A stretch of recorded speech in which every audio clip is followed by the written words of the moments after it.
ವೀಕ್ಷಕರೇ, ಈ ವರ್ಷ 144ನೇ ಮಹಾಕುಂಭಮೇಳ ನಡೀತಾ ಇದೆ ಪ್ರಯಾಗ್ರಾಜ್ನಲ್ಲಿ. ತ್ರಿವೇಣಿ ಸಂಗಮದಲ್ಲಿ ನಡೀತಾ ಇರುವಂತಹ ಈ ಮಹಾ ಕುಂಭಮೇಳದ ವಿಶೇಷತೆ, ಹಿನ್ನೆಲೆ ಹಾಗೂ ಇತಿಹಾಸದಲ್ಲಿ ಇದನ್ನ ಏನು ಹೇಳ್ತಾರೆ, ಸೊ ಇದರ ಕುರಿತಾಗಿ ಒಂದಷ್ಟು ಮಾಹಿತಿಯನ್ನು ಗುರುಗಳು ನಮಗೆ ನೀಡ್ತಾ ಇದ್ದಾರೆ. ಇನ್ನು ಕುಂಭಮೇಳ ಅಂದ ತಕ್ಷಣ ನಾಗಸಾಧುಗಳಿಗೆ ಬಹಳ ವಿಶೇಷವಾದಂಥ ದಿನಗಳಾಗತ್ತೆ. ಯಾಕೆ ನಾಗಸಾಧುಗಳಿಗೂ ಈ ಮಹಾ ಕುಂಭಮೇಳಕ್ಕೂ ಏನು ಒಂದು ಸಂಬಂಧವಿದೆ, ಇದರ ಹಿನ್ನೆಲೆ ಏನು, ಪುರಾಣದಲ್ಲಿ ಇದನ್ನು ಹೇಗೆ ಉಲ್ಲೇಖಿಸಲಾಗಿದೆ, ಅಥವಾ ವೈಜ್ಞಾನಿಕವಾಗಿ ಇದಕ್ಕೆ ಏನಾದರೂ ಹಿನ್ನೆಲೆಗಳಿವೆಯಾ? ಬನ್ನಿ ಹಾಗಿದ್ರೆ ಇದ್ರ ಬಗ್ಗೆ ಒಂದಷ್ಟು ಮಾಹಿತಿಯನ್ನು ತಿಳ್ಕೊಳ್ಳೋಣ.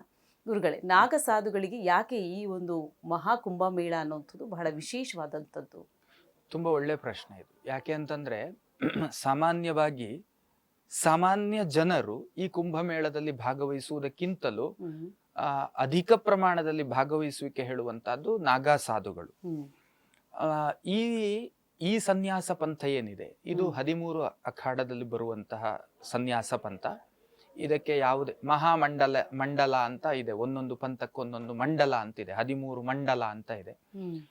ಇವರ ಮೂಲ ಗುರಿ ಇರುವಂತಹದ್ದು ಬಹಳ ಸಣ್ಣ ಗುರಿ ಅಂತ ನಮ್ಮ ಅನುಭವಕ್ಕೆ ಕಾಣುತ್ತದೆ. ಅಂತಂದ್ರೆ ಭೂತ ಗೊತ್ತಿಲ್ಲ, ನಮಗೆ ಭವಿಷ್ಯತ್ತು ಗೊತ್ತಿಲ್ಲ. ಅಂದ್ರೆ ನಮಗೆ ಹೋದ ಜನ್ಮದ ಬಗ್ಗೆ ನಾವು ಶಾಸ್ತ್ರಗಳು, ಪುರಾಣಗಳು ಇತ್ಯಾದಿಗಳಲ್ಲಿ ಗಮನಿಸ್ತೇವೆ. ಬಟ್ ನಮಗದ್ರ ಯಾವುದೇ ಲವಲೇಶದ ಒಂದು ಪ್ರಜ್ಞೆಯೂ ಕೂಡ ನಮ್ಮಲ್ಲಿ ಇಲ್ಲ. ಹಾಗಾದ್ರೆ ನಾವು ಹೋದ ಜನ್ಮವನ್ನು ಹೇಗೆ ಗಮನಿಸೋದು, ಅಥವಾ ಮುಂದಿನ ಜನ್ಮ ಅದರ ಬಗ್ಗೆ ಹೇಗೆ ನಾವು ನಂಬಿಕೆ ಇಡಬಹುದು ಅಂತ ಹೇಳುವಂತದ್ದು ಬರ್ತದೆ. ಆದರೆ ಭಾರತೀಯ ಜ್ಞಾನ ಪರಂಪರೆ ಏನಿದೆ, ಇದೆಲ್ಲವನ್ನೂ ಕೂಡ ವಿಶಾಲವಾದಂತಹ ದೃಷ್ಟಿಕೋನದಲ್ಲಿ ಗಮನಿಸ್ತಾ ಹೋಗ್ತದೆ, ಎಲ್ಲದಕ್ಕೂ ಉತ್ತರವನ್ನ ಕೊಡ್ತಾ ಹೋಗ್ತದೆ. ಯಾಕೆ ಅಂತಂದ್ರೆ ಜನನೀ ಜನ್ಮ ಸೌಖ್ಯಾನಾಂ ವರ್ಧನೀಂ ಕುಲ ಸಂಪದಾಂ ಪದವೀಂ ಪೂರ್ವ ಪುಣ್ಯಾನಾಂ ಲಿಖ್ಯತೆ ಜನ್ಮ ಪತ್ರಿಕಾ ಅಂತ ಜ್ಯೋತಿಷಾಸ್ತ್ರದಲ್ಲಿ ಒಂದು ವಚನ ಉಂಟು, ವಾಕ್ಯ ಉಂಟು. ಏನು ಅಂತಂದ್ರೆ ಈ ಇಂದಿನ ಪದವಿಗಳೆಲ್ಲ ಪೂರ್ವ ಪುಣ್ಯಾನಾಂ ಅಂತ, ಪೂರ್ವ ಜನ್ಮದ ಪುಣ್ಯದ ಫಲ ಅಂತ. ನಾವೇ ಕೆಲವು ಸಂದರ್ಭಗಳಲ್ಲಿ ಕೆಲವು ಪರಿಸ್ಥಿತಿಗಳು ಜೀವನದಲ್ಲಿ ನಿರ್ಮಾಣವಾದಾಗ ಆ ನಿರ್ಮಾಣವಾದಂತಹ ಪರಿಸ್ಥಿತಿಯ ಬಗ್ಗೆ ಸೂಕ್ಷ್ಮವಾಗಿ ಗಮನಿಸಿದ್ರೆ ಈ ಪರಿಸ್ಥಿತಿಗೆ ಕಾರಣ ಏನು, ನಾನು ಎಲ್ಲೂ ಕೂಡ ಜೀವನದಲ್ಲಿ ಎಲ್ಲಿಯೂ ಯಾವುದೇ ಇಷ್ಟು ಪ್ರಮಾಣದ ತಪ್ಪನ್ನು ಮಾಡಲಿಲ್ಲ, ಯಾಕೆ ಈ ರೀತಿಯ ದಿನ ನನ್ನ ಬದುಕಿನಲ್ಲಿ ಬಂತು ಅಂತ ಒಮ್ಮೊಮ್ಮೆ ಯೋಚನೆಗೆ ಬರ್ತದೆ. ಅಥವಾ ಒಂದು ಒಳ್ಳೆಯ ಪರಿಸ್ಥಿತಿಯೇ ನಿರ್ಮಾಣ ಆಯ್ತು ಅಂತ ಅಂದುಕೊಳ್ಳೋಣ, ನನ್ನ ಹುಟ್ಟಿದ ಕುಲವೋ ಮನೆತನವೋ ಎಲ್ಲಿಯೂ ಕೂಡ ಇದಕ್ಕೆ ಕನೆಕ್ಟಿವಿಟಿ ಕಾಣ್ತಾ ಇಲ್ಲ, ನನ್ನ ಬದುಕಿನ ಜರ್ನಿಯಲ್ಲಿ ಈ ಪರಿಸ್ಥಿತಿಗೆ ಕನೆಕ್ಟಿವಿಟಿ ಕಾಣ್ತಾ ಇಲ್ಲ. ಹಾಗಾದ್ರೆ ಈ ಒಂದು ಉಚ್ಛ್ರಾಯವಾದಂತಹ ಪರಿಸ್ಥಿತಿ ನಿರ್ಮಾಣ ಆಗುವಲ್ಲಿ ಏನು ಕಾರಣ ಅಂತ ನಾವು ಸೂಕ್ಷ್ಮವಾಗಿ ಗಮನಿಸಿದ್ರೆ ನಮಗೆ ಆಗ ಅರಿವಿಗೆ ಬರ್ತದೆ, ಎಲ್ಲೋ ಪೂರ್ವ ಜನ್ಮದ ಕನೆಕ್ಟಿವಿಟಿ ಇರಬಹುದೇನೋ ಅಂತ ಹೇಳಿ ನಾವು ಅತ್ಯಂತ ಅನ್ಯತಾ ಭಾವಿಸಬೇಡಿ. ತೀರಾ ಕೆಳಮಟ್ಟದ ಸಾಮಾಜಿಕ ವ್ಯವಸ್ಥೆಯಲ್ಲಿ ಎಲ್ಲ ಸ್ತರದ ಬದುಕನ್ನು ನಾವು ಕಾಣ್ತೇವೆ, ಕೆಳಮಟ್ಟದ ಬದುಕು ಅಂತ ಅಂದ್ಕೊಳ್ಳೋಣ. ಬಟ್ ಆ ಕೆಳಮಟ್ಟದ ಜೀವನ ಕ್ರಮ ನಡೆಸ್ತಿರುವವನಲ್ಲಿ ಉತ್ಕೃಷ್ಟವಾದಂತ ಯೋಚನೆಗಳಿರ್ತದೆ. ಅದಕ್ಕೇನು ಕಾರಣ ಅಂತ ನಾವು ಯೋಚನೆ ಮಾಡಿದ್ರೆ ಅವನ ಜೀವನದಲ್ಲಿ ಉತ್ಕೃಷ್ಟವಾದಂತ ಒಂದು ಕ್ಷಣವನ್ನೂ ಕಳೆದಿರುವುದಿಲ್ಲ, ಬಟ್ ಆಲೋಚನೆ ಆ ತರದ್ದು ಬಂದಿರ್ತದೆ. ಯಾಕಾಗಿರ್ಬೋದು ಕೇಳಿದ್ರೆ ಅದು ಪೂರ್ವ ಜನ್ಮದ ಕನೆಕ್ಟಿವಿಟಿಗೆ ಹೋಗ್ಬೋದು. ಹೀಗೆ ಜನ್ಮಗಳ ಒಂದು ಜನ್ಮದಿಂದ ಜನ್ಮಕ್ಕೆ ಕನೆಕ್ಟಿವಿಟಿ ಹೇಳುವಂತಹದ್ದು, ಸಂಬಂಧಗಳು ಹೇಳುವಂತಹದ್ದು ಜೀವಿಯ ಜೊತೆಗೆ ಇದ್ದೇ ಇರ್ತದೆ. ಅದನ್ನ ನಾವು ಈ ಭಾವದಿಂದ ದೃಷ್ಟಿಸಿದಾಗ, ಅದಕ್ಕೊಂದು ವಿಶಾಲವಾದಂತಹ ಮಾನಸಿಕತೆಯಿಂದ ಅದನ್ನ ದೃಷ್ಟಿಸಿದಾಗ, ಶಾಸ್ತ್ರಜ್ಞಾನವನ್ನ ಪಡೆದು ದೃಷ್ಟಿಸಿದಾಗ ನಿಮಗೆ ಅದು ಗೋಚರಕ್ಕೆ ಮತ್ತೆ ಅನುಭವಕ್ಕೆ ಬರಲಿಕ್ಕೆ ಸಾಧ್ಯ ಅಂತ. ಉದಾಹರಣೆಗೆ ನಾನು ವೈಯಕ್ತಿಕವಾಗಿ ನಾನೊಬ್ಬ ವೇದಾಂತಿ ಮನೆತನದಲ್ಲಿ ಹುಟ್ಟಿದ ವ್ಯಕ್ತಿ ಅಲ್ಲ. ಹಾಗಾದ್ರೆ ಈ ವೇದಾಂತದ ಜೀವನ ನನ್ನ ಮಾನಸಿಕತೆಯಲ್ಲಿ ಡೆವಲಪ್ ಆಗ್ಲಿಕ್ಕೆ, ಅದು ಬಿಲ್ಡ್ ಆಗ್ಲಿಕ್ಕೆ ಕಾರಣ ಏನು, ಅದು ವೃದ್ಧಿ ಆಗ್ಲಿಕ್ಕೆ ಕಾರಣ ಏನು? ನನ್ನ ತಂದೆ ಅಲ್ಲ, ನನ್ನ ತಾತ ಅಲ್ಲ, ನನ್ನ ಮುತ್ತಾತ ಅಲ್ಲ, ಅವರ ತಂದೆ ಅಲ್ಲ, ಹೀಗೆ ಒಂದು 5-6 ಜನರೇಷನ್ ಅನ್ನು ನಾನು ಗಮನಿಸಿದ್ರು ನನಗೆ ಆ ಒಂದು ಕನೆಕ್ಟಿವಿಟಿ ಇಲ್ಲ, ಸಾಮಾನ್ಯ ಮನೆತನದ ಒಬ್ಬ ಮನುಷ್ಯ. ಹಾಗಾದ್ರೆ ಈ ವೇದಾಂತದ ಜೀವನ ಮತ್ತೆ ವೇದಾಂತದ ಜ್ಞಾನ ಹೇಳುವಂತಹದ್ದು ಹೋಗ್ಲಿ, ಒಂದು ಒಳ್ಳೆಯ ಗುರುಗಳ ಜೊತೆಗೆ ನಿರಂತರವಾಗಿ ಇದನ್ನ ಕೇಳಿದ್ರೆ ಅದು ಅಲ್ಲ. ಒಂದಷ್ಟು ಅಲ್ಲಿ ಇಲ್ಲಿ ಪುಸ್ತಕಗಳನ್ನ, ಗುರುಕುಲಗಳೆಲ್ಲ ಇತ್ತು, ಗಮನವೇ ಇಲ್ಲದೆ, ಗಮನಿಸದೆ, ಕಾನ್ಸಂಟ್ರೇಟ್ ಮಾಡದೆ ಈ ಜ್ಞಾನಗಳು ಅಚಾನಕ್ಕಾಗಿ ಯಾವುದೋ ಒಂದು ಗುರುವಿನ ಅನುಗ್ರಹವೋ ಅಥವಾ ಯಾವುದೋ ಒಬ್ಬ ವ್ಯಕ್ತಿಯ ಒಂದು ಹೃದಯದ ಆಶೀರ್ವಾದದ ಫಲವೋ ಗೊತ್ತಿಲ್ಲ, ಅಥವಾ ಯಾವುದೋ ಜನ್ಮದ ಕನೆಕ್ಟಿವಿಟಿಯೋ. ಹಾಗೆ ಮನುಷ್ಯ ಇದನ್ನ ವಿಶಾಲವಾದಂತಹ ಮಾನಸಿಕತೆಯಿಂದ ದೃಷ್ಟಿಸಿದಾಗ ನಮಗೆ ಗೊತ್ತಾಗ್ಲಿಕ್ಕೆ ಸಾಧ್ಯ ಉಂಟು, ನನ್ನ ವಾಸ್ತವಿಕತೆ ಏನು ಅಂತ. ಹಾಗೆ ಈ ಸಾಧು ಪಂಥ ಅಥವಾ ಸಾಧು ಸಮೂಹ ಏನಿದೆ, ಇವರ ಇಹಜ್ಞಾನದ ಇಹಜೀವನದ ಭೌತಿಕತೆಯ ಜೀವನ, ಭೌತಿಕ ಜಗತ್ತಿನ ಜೀವನ ಹೇಳುವಂತಹದ್ದರ ಸುಖಕ್ಕೆ ಒಂದು ಇತಿಮಿತಿ ಇದೆ, ಇದರಿಂದ ಆಚೆಗೆ ಇನ್ನೊಂದು ಏನೋ ಇದೆ ಹೇಳುವಂತಹದ್ರ ಬಗ್ಗೆ ಅವರ ಗಮನ ಜಾಸ್ತಿ ಉಂಟು. ಬಿಕಾಸ್ ಆಫ್ ಅವರೊಳಗಿರಬಹುದಾದಂತಹ ಜ್ಞಾನ ಕಾರಣ ಅಂತ ಅಂದುಕೊಳ್ತೇನೆ.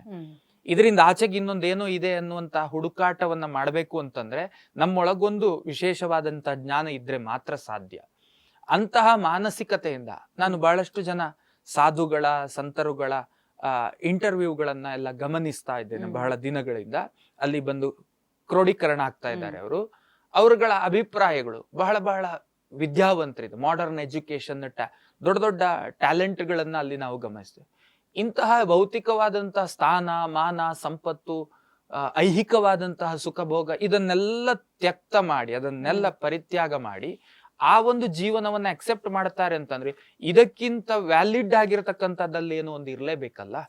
ಆ ಭಾವದಿಂದ ಅದನ್ನ ದೃಷ್ಟಿಸಿದ್ರೆ ಮಾತ್ರ ಗೊತ್ತಾಗ್ತದೆ ಅಂತ ಒಂದು.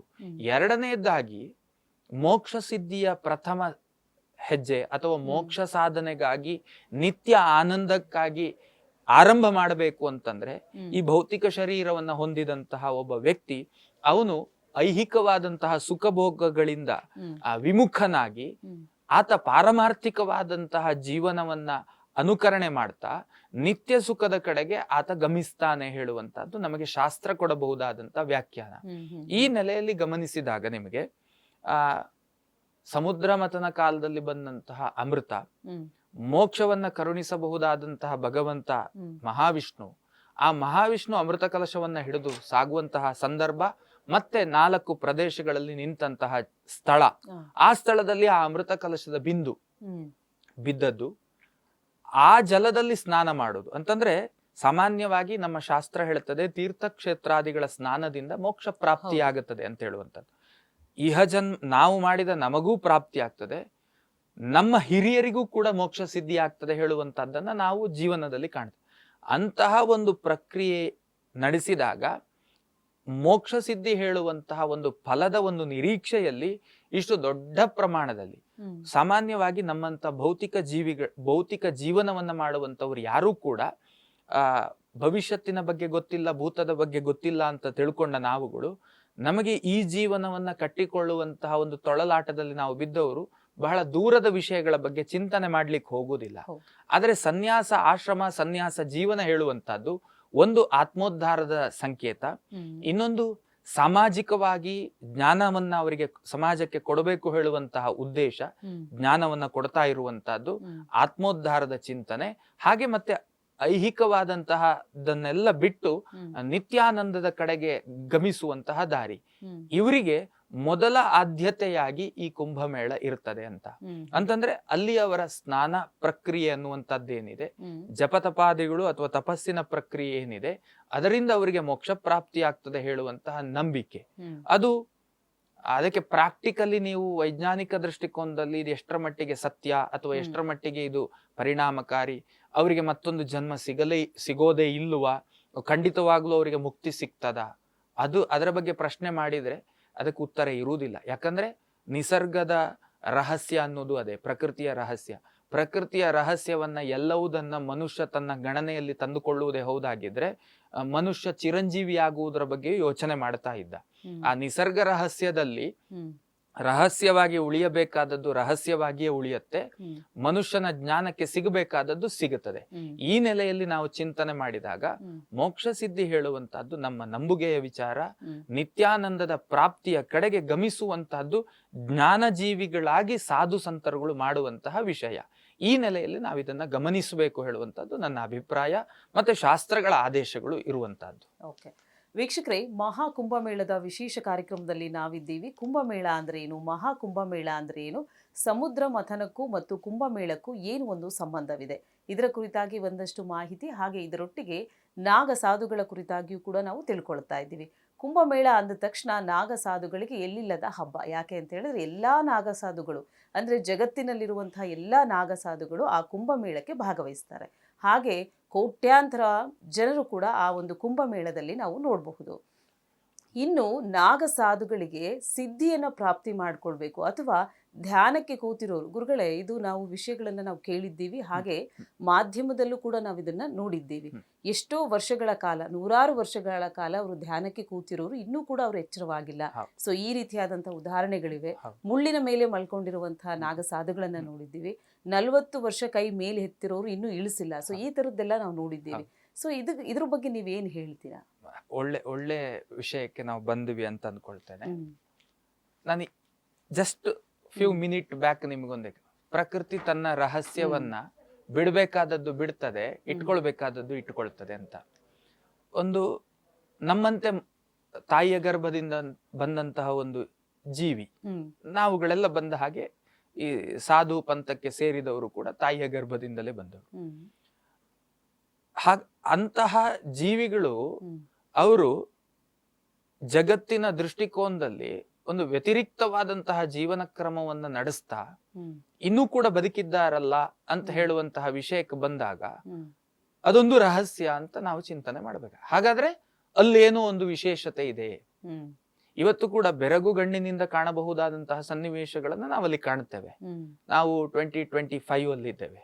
ಬಹಳ ಟೆಕ್ನಾಲಜಿ, ಬಹಳ ಸ್ಯಾಟಲೈಟ್ ಕನೆಕ್ಟಿವಿಟಿಯಲ್ಲಿ ಇರುವಂತಹ ಜೀವಿಗಳು. ನಾವು ಪ್ರಕೃತಿಯನ್ನ ಪೂರ್ಣ ನಾಶ ಮಾಡಿ ಎಲ್ಲ ಜೀವಿಗಳನ್ನೆಲ್ಲ ನಿಸ್ಸಂತಾನ ಮಾಡಿಕೊಂಡು ನಾವು ಸ್ಯಾಟಲೈಟ್ ಜೊತೆಗೆ ಕನೆಕ್ಟಿವಿಟಿಯಲ್ಲಿ ಇದ್ದುಕೊಂಡಂತೆ ನಾವು ಇವತ್ತು ಯಾವ ಕ್ಷಣದಲ್ಲಿ ಯಾವ ಜಗತ್ತಿನ ಯಾವ ಮೂಲೆಯನ್ನು ಬೇಕಾದ್ರೂ ಸಂಪರ್ಕಿಸಬಹುದಾದಂತಹ ಕಾಲದಲ್ಲಿ ಇದ್ದಾಗ್ಲೂ ಕೂಡ ಪ್ರಕೃತಿಗೆ ವಿರುದ್ಧವಾದಂತಹ ಬದುಕು, ಅದನ್ನ ಭೇದಿಸಲಾಗದೇ ಇರುವಂತಹ ರಹಸ್ಯವನ್ನ ಒಳಗಿಟ್ಟುಕೊಂಡಂತೆ ನಮ್ಮಂತೆ ಸಾಮಾನ್ಯ ತಾಯಿಯ ಗರ್ಭದಿಂದ ಹೊರಗೆ ಬಂದಂತಹ ಒಬ್ಬ ಮನುಷ್ಯ ಒಂದು ಇದಕ್ಕೆಲ್ಲ ವ್ಯತಿರಿಕ್ತವಾದಂತಹ ಜೀವನ ಕ್ರಮವನ್ನು ನಡೆಸ್ತಾನೆ ಅಂತಂದ್ರೆ ಆ ಇಂದ್ರಿಯಗಳೇನಾದ್ರೂ ಸ್ಪೆಷಲ್ ಆಗಿ ಬಂದಿರುವಂತಹದ್ದ ಅಂತ ಹೇಳುವ ಪ್ರಶ್ನೆಗಳು ಸಹಜವಾಗಿವೆ. ಮೆಡಿಕಲ್ ಸೈನ್ಸ್ ಇದನ್ನ ಭೇದಿಸ್ಲಿಕ್ಕೆ ಸಾಧ್ಯ ಇಲ್ಲ. ಅನ್ನ ಆಹಾರಾದಿಗಳನ್ನ ಸ್ವೀಕಾರ ಮಾಡದೇ ಇರುವಂತಹ ಅಘೋರಿ ನನ್ನ ಜೊತೆಗೆ ನಿತ್ಯ ಸಂಪರ್ಕದಲ್ಲಿರುವಂತಹ ಅಘೋರಿಗಳಿದ್ದಾರೆ. ಇದು ವೈಯಕ್ತಿಕ ಅನುಭವವನ್ನ ನಿಮ್ಮ ಜೊತೆಗೆ ನಾನು ನಮ್ಮ ಆಡಿಯನ್ಸ್ ಜೊತೆಗೆ ಶೇರ್ ಮಾಡ್ತೀನಿ. ಅನ್ನ ಆಹಾರ ಸ್ವೀಕಾರ ಇಲ್ಲ. ಇಂದ್ರಿಯಗಳನ್ನ ಯಾವ ಆಂಗಲ್ ನಲ್ಲಿ ಬೇಕಾದ್ರೂ ಅವರದನ್ನ ತನಗೆ ಬೇಕಂತೆ ಅವರು ಅದನ್ನ ಕಂಟ್ರೋಲ್ ಮಾಡಿಕೊಳ್ಳಬಲ್ಲರು. ಯಾವ ಯಾವ ಆಯಾಮದಲ್ಲಿ ಬೇಕಾದ್ರೂ ಕೂಡ ಅದನ್ನ ಕಂಟ್ರೋಲ್ ಮಾಡಿಕೊಳ್ಳಬಲ್ಲರು. ಅವರ ಜೀವನ ಕ್ರಮಗಳೇ ಪ್ರಕೃತಿ ವಿರುದ್ಧವಾದಂತಹ ಜೀವನ ಕ್ರಮ. ಹಗಲು ಅವ್ರ ಕೈಗೆ ಸಿಗುದಿಲ್ಲ, ರಾತ್ರಿ ಎಲ್ಲ ಅಡ್ಡಾಡ್ತಾರೆ. ಈಗ ಬೇಕಾದ್ರೂ ನಾನು ಕರೆ ಮಾಡಬಲ್ಲೆ, ನನ್ನ ಕರೆಯನ್ನ ಸ್ವೀಕಾರ ಮಾಡ್ತಾರೆ. ಅಂದ್ರೆ ಈ ತರ ಚಿತ್ರ ವಿಚಿತ್ರವಾದಂತಹ ಜೀವನ ಕ್ರಮ, ಚಿತ್ರ ವಿಚಿತ್ರವಾದಂತಹ ಆಹಾರ ಕ್ರಮ, ಅವ್ರಿಗೆ ನಿಬಂಧನೆ, ಒಂದು ಬೌಂಡರಿಯ ಒಳಗೆ ಇರುವಂತಹ ಜೀವನ ಕ್ರಮ ಅಲ್ಲವೇ ಅಲ್ಲ. ನಮ್ಮಗಳಿಗೆಲ್ಲ ಒಂದು ಫ್ರೇಮ್ ಇದೆ. We are vegetarian or non vegetarian, ಈ ತರದ್ದೆಲ್ಲ ಒಂದು ಜೀವನ ಕ್ರಮ. ನಮ್ಮ ದಿನನಿತ್ಯದ ಸೈಕಲ್ಗಳಿಗೆ ಒಂದು ಕ್ರಮಗಳಿದ್ದಾವೆ. ಪಂಡಿತ್ಜಿ ಆವೋ ಅಂತ ಹೇಳಿ ಕಾಲಿಗೆ ಬಿದ್ರು ಆಶ್ಚರ್ಯ ಇಲ್ಲ, ಪಟಾಲ್ ಅಂತ 2 ಕಪಾಳಕ್ಕೆ ಕೊಟ್ರು ಆಶ್ಚರ್ಯ ಇಲ್ಲ. ಚಿತ್ರ ವಿಚಿತ್ರವಾದಂತಹ ಮಾನಸಿಕತೆಯಲ್ಲಿ ಅವರು ಇರುವಲ್ಲಿ ನಿನ್ನೆ ಯಾವುದೋ ಒಂದು ಬೈಟ್ ಅನ್ನ ನೋಡ್ತಾ ಇದ್ದೆ. ಶಸ್ತ್ರ ಅಭ್ಯಾಸ ಅವ್ರ ಶಾಸ್ತ್ರ ಅಭ್ಯಾಸ, ಇದು ಎರಡನ್ನೂ ನಾವು ಮಾಡ್ತೇವೆ ಅಂತ. ಶಸ್ತ್ರ ಯಾಕೆ ಬೇಕು ಸಾಧುಗಳಿಗೆ? ದೇಶ ರಕ್ಷಣೆ ಮಾಡ್ಲಿಕ್ಕೆ ಬೇಕಾಗ್ತದೆ, ಸಮಯ ಸಂದರ್ಭಗಳು ಗೊತ್ತಿಲ್ಲ. ಶಾಸ್ತ್ರಾಭ್ಯಾಸ ಬೇಕು, ಅದು ಕೂಡ ದೇಶ ರಕ್ಷಣೆಗಾಗಿ ಅಂತ ಹೇಳಿಕೆಯನ್ನ ಕೊಡ್ತಾ ಇದ್ರು. ಅಂತಂದ್ರೆ ಅವರ ಮಾನಸಿಕತೆ ಅಂತ ಹೇಳುವಂತಹದ್ದೇ ಅದೊಂದು ರಹಸ್ಯ ಅಂತ. ನಾನು ಬಹಳಷ್ಟು ಅದನ್ನ ಭೇದಿಸುವ ನನ್ನೊಂದೊಂದು ಅನ್ವೇಷಣಾ ಮಾನಸಿಕತೆ, ಹುಡುಕಾಟದ ಮನಸ್ಥಿತಿ. ಧಾರ್ಮಿಕ ಜಗತ್ತು ಬಹಳ ದೊಡ್ಡ ಜಗತ್ತು, ಅದರ ಆಳ ಬಹಳ ಡೀಪ್ ಆಗಿರುವಂತಹದ್ದು, ಅದು ಎಷ್ಟು ಹೋದ್ರೂ ಕೂಡ ಮುಗಿಯದೇ ಇರುವಂತಹದ್ದು. ಅದರ ಹುಡುಕಾಟದಲ್ಲಿರುವಂತಹ ಒಬ್ಬ ವಿದ್ಯಾರ್ಥಿಯಾಗಿ ನಾನು ಅದನ್ನ ಗಮನಿಸ್ತಾ ಹೋಗುವ. ಈ ಗಮನಿಸುವಿಕೆಯಲ್ಲಿ ಕೆಲವೊಂದು ರಹಸ್ಯಗಳು ನಮ್ಮ ಜ್ಞಾನಕ್ಕೆ ಸಿಗೋದಕ್ಕೆ ಸಾಧ್ಯವೇ ಇಲ್ಲ. ಕೆಲವೊಂದು ಪ್ರಶ್ನೆಗಳು ಅವರು ಉತ್ತರವನ್ನ ಮಾರ್ಮಿಕವಾಗಿ ಕೊಟ್ಟು ಬಿಡ್ತಾರೆ. ಆ ಮಾರ್ಮಿಕತೆಗೆ ಸೀಮಿತ. ಮತ್ತದನ್ನ ಕೆದಕ್ಲಿಕ್ಕೆ ಹೊರಟ್ರೆ ಅವರಿಗೆ ಕೋಪ ಬಂದ್ರು ಆಶ್ಚರ್ಯ ಇಲ್ಲ. ಕೆಲವುದನ್ನ ಕೇಳಬೇಡ ಅಂತ ಹೇಳ್ತಾರೆ. ಕೇಳಬಾರ್ದು, ನೀನು ನಿನಗೆ ಸಂಬಂಧಪಡುವಂತದ್ದಲ್ಲ, ನೀನೊಬ್ಬ ಗೃಹಸ್ಥ ಜೀವಿ, ನಿನಗಿದು ಬೇಕಾಗಿಲ್ಲ, ನೀನೇನ್ ಮಾಡ್ತಿದ್ಯೋ ಅದರಲ್ಲಿ ನೀನ್ ಸಾಧನೆ ಮಾಡ್ಲಿಕ್ಕೆ ಪ್ರಯತ್ನ ಪಡು, ಇದು ನಿನಗೆ ಸಂಬಂಧಪಟ್ಟಿದ್ದಲ್ಲ, ಈ ರೀತಿಯಲ್ಲಿ ಉತ್ತರವನ್ನ ಕೊಡ್ತಾರೆ. ಹಾಗಾದ್ರೆ ಒಂದು ರೀತಿಯಲ್ಲಿ ಪ್ರಕೃತಿ ತನ್ನ ರಹಸ್ಯವನ್ನ ತಾನು ಯಾವಾಗ ಜಗತ್ತಿನ ಮುಖಕ್ಕೆ ಬಿಟ್ಟು ಕೊಡಬೇಕು, ಆಯಾಯ ಕಾಲಘಟ್ಟದಲ್ಲಿ ಆ ರಹಸ್ಯವನ್ನ ಬಿಟ್ಟು ಕೊಡ್ತಾ ಇವತ್ತು ನಾವು ಸ್ಯಾಟಲೈಟ್ ಜೊತೆಗೆ ಕನೆಕ್ಟ್ ಆಗಿರುವಂತಹದ್ದು.